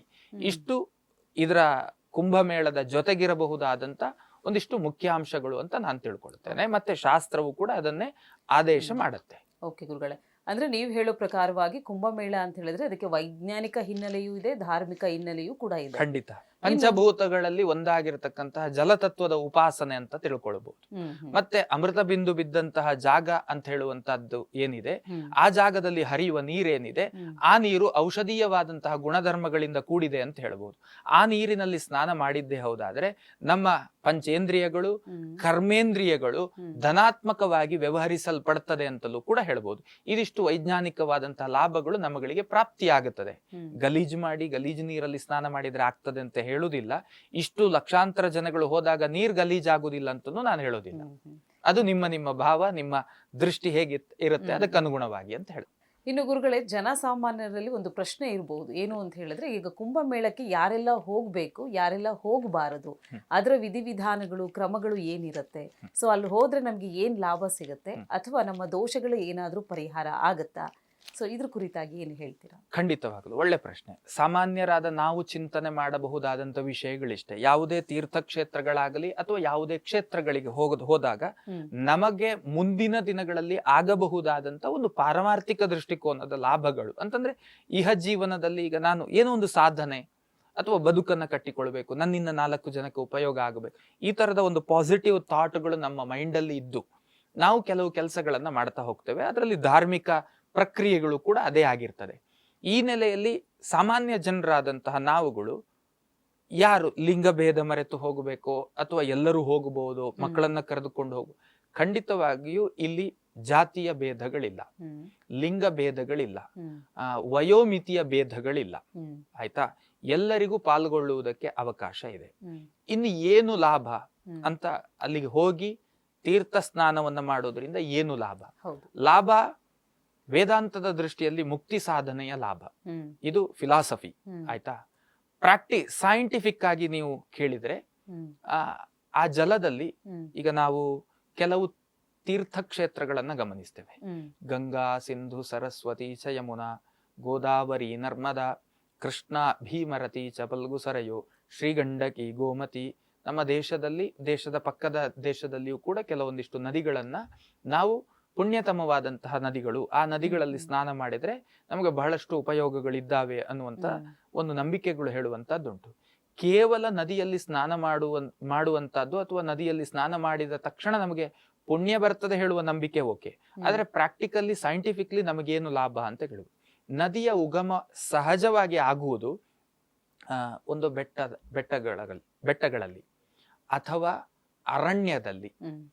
ಇದು ಏನಾಗಬಹುದು ಕೇಳಿದ್ರೆ, ಅರಣ್ಯಗಳ ನಡುವೆ ಅಥವಾ ಬೆಟ್ಟಗಳ ತಪ್ಪಲಿನಿಂದ ಹುಟ್ಟಿದಂತಹ ನದಿಯ ಉಗಮ ಏನಿದೆ, ಅದು ಸಕಲ ಸಸ್ಯ ರಾಶಿಗಳ ಬುಡಭಾಗದಿಂದ ಉಗಮಿಸುವಂತಹ ಜಲಪ್ರವಾಹ. ಈ ಸಸ್ಯ ರಾಶಿಗಳು ಅನ್ನುವಂಥದ್ದೇನಿದೆ, ವೈಜ್ಞಾನಿಕ ದೃಷ್ಟಿಯಲ್ಲಿ ಬಹುತೇಕ ಸಸ್ಯ ಸಂಕುಲಗಳು, ಅಂದ್ರೆ ನಿಮಗೆ ಸಂಜೀವಿನಿ ಕಡ್ಡಿ ಎಲ್ಲ ಏನುಂಟು, ಅದು ಹನುಮಂತ 7 ಜನ ಇದನ್ನ ಮಾಡಿ, ಆ ಸಂಜೀವಿನಿಯಂತಹ ಔಷಧೀಯ ಗುಣಗಳುಳ್ಳಂತಹ ಸಸ್ಯರಾಶಿಗಳು ಇರುವಂತಹದ್ದೇ ದಟ್ಟವಾದಂತಹ ಅರಣ್ಯ ಪ್ರದೇಶಗಳು. ಅಂತಹ ಅರಣ್ಯ ಪ್ರದೇಶದ ಬುಡಭಾಗದಲ್ಲಿ ಹುಟ್ಟುವಂತಹ ನದಿ, ಆ ಜಲ ಅನ್ನುವಂಥದ್ದೇನಿದೆ ಅದು ಸಹಜವಾಗಿಯೇ ಜಲಕ್ಕೆ ಔಷಧೀಯ ಗುಣಗಳು. ಅಂತಂದ್ರೆ ನಾವು ಜಲಕ್ಕೆ ಇನ್ನೊಂದು ಹೆಸರು ಅಂದ್ರೆ ಜೀವ ಅಂತ ಸಂಬೋಧನೆ ಮಾಡಿದೆ. ಕಾರಣ ಏನು ಕೇಳಿದ್ರೆ, ಹಾಲಿಲ್ಲದೆ ಮನುಷ್ಯ ಬದುಕಿಯಾನು, ನೀರಿಲ್ಲದೆ ಮನುಷ್ಯ ಬದುಕುವುದಿಲ್ಲ. ನೀರಿಗಿಂತ ಹಾಲು ಶ್ರೇಷ್ಠ ಅಂತ ನಮ್ಮ ನಂಬುಗೆ ಇದೆಯಲ್ಲ. ಹಾಗಾದ್ರೆ ನೀರಿಲ್ಲದೆ ಯಾಕೆ ಬದುಕಲಿಕ್ಕಾಗುವುದಿಲ್ಲ, ಹಾಲಿದ್ರೆ ಸಾಕಲ್ಲ ಅಂತ ಹೇಳಿದ್ರೆ ಹಾಲು ಆಗೋದೇ ಇಲ್ಲ ಅಂತ ಹೇಳುವಂತ ಸತ್ಯ ನಮಗೆ ಗೊತ್ತಿದೆ. ಹಾಗೆಯೇ ಜಲಕ್ಕೆ ಅದರದ್ದೇ ಆದಂತಹ ಒಂದಷ್ಟು ಜೀವಿಯನ್ನ ಸಂರಕ್ಷಣೆ ಮಾಡಬಹುದಾದಂತಹ ಗುಣಧರ್ಮಗಳು ಜಲಕ್ಕೆ ಸಹಜವಾಗಿಯೇ ಇದೆ. ಅದರಲ್ಲಿಯೂ ಕೂಡ ಅರಣ್ಯದ ಪ್ರದೇಶದಿಂದ ಹುಟ್ಟುವಂತಹ ನದಿ ಅಥವಾ ಬೆಟ್ಟಗುಡ್ಡಗಳ ತಪ್ಪಲಿನಲ್ಲಿ ಹುಟ್ಟುವಂತಹ ನದಿಗಳು, ಅದು ನೀರು ಔಷಧೀಯವಾದಂತಹ ಗುಣಗಳನ್ನ ಸೇರಿಸಿಕೊಂಡಂತೆ ಪ್ರವಹಿಸುತ್ತೆ ಹೇಳುವಂತಹದ್ದು ನಮ್ಮ ನಂಬಿಕೆ. ಹಾಗಾಗಿ ಋಷಿ ಮುನಿಗಳು ಅದನ್ನ ಗಮನಿಸಿ ತೀರ್ಥ ಸ್ನಾನ ಹೇಳುವಂತಹದ್ದು ನಮ್ಮ ಇಂದ್ರಿಯಗಳು ನಾವು ಕೆಲವು ನದಿಗಳಲ್ಲಿ ಸ್ನಾನ ಮಾಡ್ಲಿಕ್ಕೆ ಹೋಗ್ತೇವೆ. ಯಾಕೆ? ಚರ್ಮ ಸಂಬಂಧವಾದಂತಹ ಹೌದು. ಕಾಯಿಲೆಗಳಿದ್ರೆ ಗುಣ ಆಗ್ತದೆ ಅಂತ. ಇದನ್ನ ವೈದ್ಯರೇ ರೆಫರ್ ಮಾಡಿದ್ದು ಕೂಡ ನನ್ನ ಅನುಭವದಲ್ಲಿ ಇರುವಂತ ವಿಷಯ. ಅಂದ್ರೆ ನೀವು ಒಳಗಡೆ ಇರುವಂತಹ ರಕ್ತ ಕೆಡುವಿಕೆಯಿಂದ ಚರ್ಮದಲ್ಲಿ ಕೆಲವು ರೋಗಗಳು ಬರ್ತದೆ. ಹೌದು. ನಾವು ಚರ್ಮಕ್ಕೆ ಎಷ್ಟು ಹಚ್ಚಿದ್ರೂ ಕೂಡ ಏನು ಪ್ರಯೋಜನ ಇಲ್ಲ, ರಕ್ತವೇ ಶುದ್ಧಿ ಆಗಬೇಕು. ಹೌದು. ಹಾಗಾಗಿ ಅಂತಹ ಒಂದು ವೈಜ್ಞಾನಿಕವಾದಂತಹ ಮತ್ತೆ ಔಷಧೀಯವಾದಂತಹ ಗುಣಗಳುಳ್ಳಂತಹ ಜಲ ಅದು ವೈಜ್ಞಾನಿಕವಾಗಿ ನಮಗೆ ನಮ್ಮ ಶರೀರದಲ್ಲಿರಬಹುದಾದಂತಹ ಕೆಲವೊಂದಿಷ್ಟು ರೋಗ ಲಕ್ಷಣಗಳಿಗೆ ಅದು ಔಷಧೀಯ ಗುಣ ಅಥವಾ ಔಷಧ ರೂಪದಲ್ಲಿ ಕೆಲಸವನ್ನ ಮಾಡುತ್ತದೆ ಹೇಳುವಂತಹದ್ದು. ಆಗಲೇ ಹೇಳಿದ ಹಾಗೆ ಪಂಚೇಂದ್ರಿಯ ಮತ್ತೆ ಕರ್ಮೇಂದ್ರಿಯ. ನೀವು ಶುದ್ಧವಾದಂತಹ ತಣ್ಣೀರಿನಲ್ಲಿ ಸ್ನಾನ ಮಾಡಿದ್ರೆ ನಿಮ್ಮ ಇಂದ್ರಿಯಗಳೆಲ್ಲ ಚೈತನ್ಯವನ್ನ ಹೊಂದಿಕೊಂಡಂತೆ ಕ್ರಿಯೆಗಳನ್ನ ಮಾಡ್ಲಿಕ್ಕೆ ಆಕ್ಟಿವ್ ಮೋಡ್ಗೆ ಬರ್ತದೆ. ಹೇಗೋ ಹಾಗೆ ನದಿಯ ಸ್ನಾನದಿಂದ ಈ ರೀತಿಯ ಒಂದು ಪ್ರಾಕ್ಟಿಕಲ್ ಲಾಭ ಹೇಳುವಂತಹದ್ದು ನಮ್ಮ ಸಾಮಾನ್ಯ ಜನರು ಪಡೆದುಕೊಂಡು ಬರಬಹುದು ಅಂತ. ಇನ್ನೊಂದು ಸಾಂಸ್ಕೃತಿಕವಾದಂತಹ ಜ್ಞಾನ ನಮ್ಮ ಮಾತಿನಲ್ಲಿ ಬರ್ತದೆ, ದೇಶ ಸುತ್ತು ಕೋಶ ಓದು ಅಂತ. ಕೋಶವನ್ನ, ಅಮರ ಕೋಶವನ್ನ ಓದ್ಬೇಕಂತೆ, ಸಾಹಿತ್ಯ ಕೋಶಗಳನ್ನ ಓದ್ಬೇಕು, ದೇಶವನ್ನ ಪರ್ಯಟನೆ ಮಾಡಬೇಕು. ಆಗ ನಿಮಗೊಂದು ಜ್ಞಾನ ಸಿಗ್ತದೆ. ಇಲ್ಲಿಂದ ಪ್ರಯಾಗರಾಜಲ್ಲಿಯ ತನಕ ಜರ್ನಿ ಮಾಡುವಾಗ ನಿಮ್ಮ ನಿಮ್ಮ ಜೀವನದ ಕ್ರಮಗಳು ಎಲ್ಲವೂ ಬದಲಾಗ್ತಾ ಹೋಗ್ತದೆ. ಆಯಾಯ ಪ್ರದೇಶಕ್ಕೆ ಸಂಬಂಧಪಟ್ಟಂತ ಜೀವನ ಕ್ರಮವನ್ನ ನೀವು ಅಳವಡಿಸಿಕೊಳ್ತಾ ಹೋಗಬೇಕಾಗ್ತದೆ. ಅದರಿಂದಾಗಿ ನಿಮಗೊಂದು ನಾಲೆಜ್ ಬಿಲ್ಡ್ ಆಗ್ತಾ ಹೋಗ್ತದೆ. ಇಂತಹ ಹೀಗೂ ಒಂದು ಬದುಕಿದೆ, ಹೀಗೂ ಬದುಕಬಹುದು, ಹೀಗೂ ಬದುಕುತ್ತಾ ಇದ್ದಾರೆ ಜನಗಳು ಅಂತ ಹೇಳುವಂತ ಒಂದಷ್ಟು ಜ್ಞಾನಗಳು, ಅಲ್ಲಿಯ ಸ್ಥಳೀಯವಾದಂತಹ ಸಾಂಸ್ಕೃತಿಕವಾದಂತಹ ಒಂದಷ್ಟು ಜ್ಞಾನಗಳು, ಅಲ್ಲಿನ ಕಲಾತ್ಮಕ ವ್ಯವಸ್ಥೆ, ಅಲ್ಲಿನ ಕೆಲವೊಂದಿಷ್ಟು ಇದೆಲ್ಲವೂ ನಿಮ್ಮ ಜ್ಞಾನದಲ್ಲಿ ತುಂಬಿಕೊಂಡು ಬರ್ಲಿಕ್ಕೆ ಅವಕಾಶ ಆಗತ್ತೆ. ಹೀಗೆ ಈ ರೀತಿಯಲ್ಲೆಲ್ಲ ಲಾಭಗಳನ್ನ ಪಡೆಯುವುದಕ್ಕೆ ಒಂದು ಯೂನಿವರ್ಸಿಟಿಯಲ್ಲಿ ನಾವು ಒಬ್ಬ ವಿದ್ಯಾರ್ಥಿಯಾಗಿ ಸ್ಟಡಿ ಮಾಡಿದ್ರೆ ಏನು ಲಾಭಗಳಾಗ್ತದೆ, ಅದಕ್ಕೆ 10ರಷ್ಟು ಲಾಭಗಳು ಈ ತರದ ಉತ್ಸವಗಳಲ್ಲಿ ನಾವು ಪಾಲ್ಗೊಂಡ್ರೆ ನಮಗೆ ಲಾಭ ಆಗ್ಲಿಕ್ಕೆ ಸಾಧ್ಯ ಆಗ್ತದೆ. ಹಾಗಾಗಿ ವೈವಿಧ್ಯಮಯವಾದಂತಹ ಜ್ಞಾನ ಸಂಪಾದನೆ, ಪಾರಮಾರ್ಥಿಕವಾದಂತಹ ಒಂದು ಮೋಕ್ಷ ಸಿದ್ಧಿಯ ಒಂದು ಪ್ರಕ್ರಿಯೆಯೇ ಈ ಮಹಾಕುಂಭಮೇಳ ಅಂತ ನಾವು ಚಿಂತನೆ ಮಾಡಬಹುದು. ಅಂತಹ ಒಂದು ಚಿಂತನೆಗೆ ಪೂರಕವಾದಂತಹ ಧಾರ್ಮಿಕ ಉತ್ಸವ ನಮ್ಮ ದೇಶದಲ್ಲಿ ಸಾಕ್ಷಿಯಾಗುತ್ತಾ ಇದೆ. ಜಗತ್ತಿನ ದೃಷ್ಟಿಕೋನದಲ್ಲಿ ಹೇಳುವಂತದ್ದು ಅದು ನಮ್ಮೆಲ್ಲರ ಹೆಮ್ಮೆ, ಭಾರತೀಯರಾಗಿ ನಮ್ಮೆಲ್ಲರ ಹೆಮ್ಮೆಯ ಸಂಕೇತ ಅಂತ ಅಂದುಕೊಳ್ಳುತ್ತೇನೆ. ಗುರುಗಳೇ, ಇದುವರೆಗೂ ಕಾರ್ಯಕ್ರಮದಲ್ಲಿ ಭಾಗವಹಿಸಿದ್ರಿ. ಮಹಾಕುಂಭಮೇಳದ ವಿಶೇಷತೆ, ಹಿನ್ನೆಲೆ, ಆಚರಣೆ, ಹಾಗೆ ಅದರಿಂದ ಯಾವ ರೀತಿಯಾದಂಥ ಫಲಗಳನ್ನು ನಾವು ಪಡ್ಕೊಳ್ಬೇಕು ಅಂತ ಹೇಳಿ ಬಹಳ ಕೂಲಂಕುಷವಾಗಿ ನಮ್ಮ ವೀಕ್ಷಕರಿಗೆ ತಿಳಿ ಹೇಳಿದ್ದೀರಾ. ಧನ್ಯವಾದಗಳು. ಕೃತಜ್ಞತೆಗಳು. ಜೊತೆಯಲ್ಲಿ ಒಂದು ಧಾರ್ಮಿಕ ಜಗತ್ತಿನ ಒಂದು ವಿಸ್ತಾರವಾದಂತಹ ಒಂದು ದೃಷ್ಟಿಯನ್ನ ಅನುಕರಣೆ ಮಾಡುವಂತ ಒಂದು ಚಿಂತನೆ, ಮತ್ತೆ ಜೊತೆಯಲ್ಲಿ ಸಮಾಜದಲ್ಲಿ ಇರಬಹುದಾದಂತಹ ಒಂದು ಏನು ಏರಿಳಿತಗಳನ್ನ ಬ್ಯಾಲೆನ್ಸ್ ಮಾಡುವಂತ ಒಂದು ಸದುದ್ದೇಶದಿಂದ ಹೊರಟಂತ ನಿಮ್ಮ ಅಶ್ವವೇಗ, ಅದರಲ್ಲಿ ವೇಗವೂ ಇದೆ, ಅಶ್ವ ಇದೆ. ಅಶ್ವ ಸಹಜವಾಗಿಯೇ ವೇಗದಲ್ಲಿರುವಂತಹ ಒಂದು ಜೀವಿ. ಆ ವೇಗವನ್ನ ಇನ್ನಷ್ಟು ಪಡ್ಕೊಳ್ತಾ ಸಮಾಜದಲ್ಲಿ ಒಂದು ದೊಡ್ಡ ಕ್ರಾಂತಿಯನ್ನ ಮಾಡುವಂತಹ ಒಂದು ಕೆಲಸವನ್ನ ಮಾಡ್ಲಿ ಅಂತ ನನ್ನ ಒಂದು ಹೃದಯದ ಭಾವನೆ. ಅಂತ ಒಂದು ದಿನಕ್ಕೆ ನಮ್ಮ ಸಂಸ್ಥೆ ಸಾಕ್ಷಿಯಾಗ್ಲಿ ಅಂತ ನಾನು ಪ್ರಾರ್ಥನೆ ಮಾಡ್ತೇನೆ. ವೀಕ್ಷಕರೇ, ಇವತ್ತಿನ ಕಾರ್ಯಕ್ರಮ ಅಂದರೆ ಮಹಾಕುಂಭಮೇಳದ ವಿಶೇಷ ಕಾರ್ಯಕ್ರಮದಲ್ಲಿ ಒಂದಷ್ಟು ಮಾಹಿತಿಯನ್ನು ನೀಡಿದ್ದೀವಿ. ಮಹಾಕುಂಭಮೇಳ ಅಂದರೆ ಏನು, ಕುಂಭಮೇಳಗಳು ಯಾವ ಜಾಗದಲ್ಲಿ ನಡೆಯುತ್ತೆ, ಅದರ ಹಿನ್ನೆಲೆ ಏನು, ಇತಿಹಾಸ ಏನು, ವೈಜ್ಞಾನಿಕ ಹಿನ್ನೆಲೆ ಏನಾಗಿತ್ತು, ಹಾಗೆ ಧಾರ್ಮಿಕ ಉತ್ಸವದ ಕುರಿತಾಗಿ ಒಂದಷ್ಟು ಮಾಹಿತಿಯನ್ನು ಇವತ್ತಿನ ಕಾರ್ಯಕ್ರಮದ ಮುಖಾಂತರವಾಗಿ ನೀಡುವಂಥ ಒಂದು ಪುಟ್ಟ ಪ್ರಯತ್ನವನ್ನು ಪಟ್ಟಿದ್ದೀವಿ. ಕಾರ್ಯಕ್ರಮ ಎಲ್ಲರಿಗೂ ಇಷ್ಟವಾಗಿದೆ ಅಂತ ಭಾವಿಸ್ತಾ ಕಾರ್ಯಕ್ರಮವನ್ನು ಮುಕ್ತಾಯಗೊಳಿಸ್ತಾ ಇದ್ದೀವಿ. ಧನ್ಯವಾದಗಳು.